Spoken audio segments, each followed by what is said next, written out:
You are a healer. You help people overcome pain and injuries. To many, you're a hero. But what can you do when there seems to be no solution? Some people re-injure themselves over and over again. The baseball player who comes to you for rehab and commits to home care and still experiences injuries just months after he's fully recovered. And what about the people who, no matter what you try, still deal with chronic pain? The personal trainer who's in tip-top shape, exercises, sleeps well, meditates, stretches, and no matter what, she still has pain that shows up in different parts of her body. You send your patients to mental conditioning coaches and sports psychologists, and their issues don't resolve. Could there be something else affecting their recurring issues?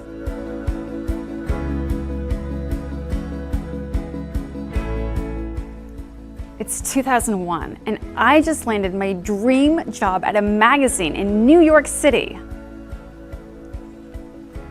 Then, on September 11th, I'm 3 blocks from the World Trade Center when I find myself in the center of chaos while on my way to work.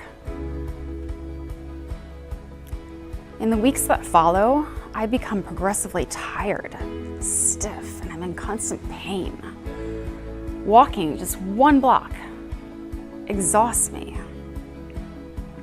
I lose my drive, my focus, and my motivation. When the doctor diagnoses me with chronic fatigue syndrome, he says, "There is no cure. You're going to have to learn to cope with this." I'm at risk of losing everything I worked so hard to gain. So I decide to search for a doctor who can help me, and I find one. She's a bit woo-woo,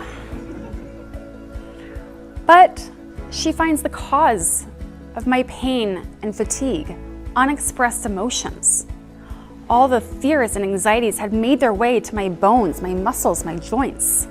Once I identify all the overwhelming thoughts and feelings that I had stuffed on 9/11, I don't have to hold on to them anymore. I have more energy, and the achiness in my joints goes away. After my appointment, I walk 3 whole miles.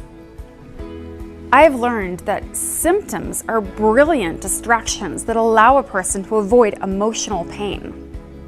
Like the baseball player who keeps getting re-injured. What I find is that he can't cope with being the hometown favorite, so he represses the pressure to excel and as a result experiences injuries to avoid letting others down. It isn't simply a physical issue, and mental conditioning like breathing, meditation, and visualizations won't solve the problem when the cause is rooted in an emotional issue he hasn't even acknowledged.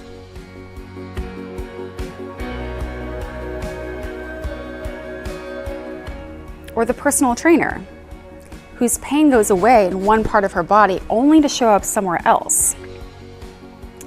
In one session of asking her body for answers, I find that she's worried about her alcoholic dad.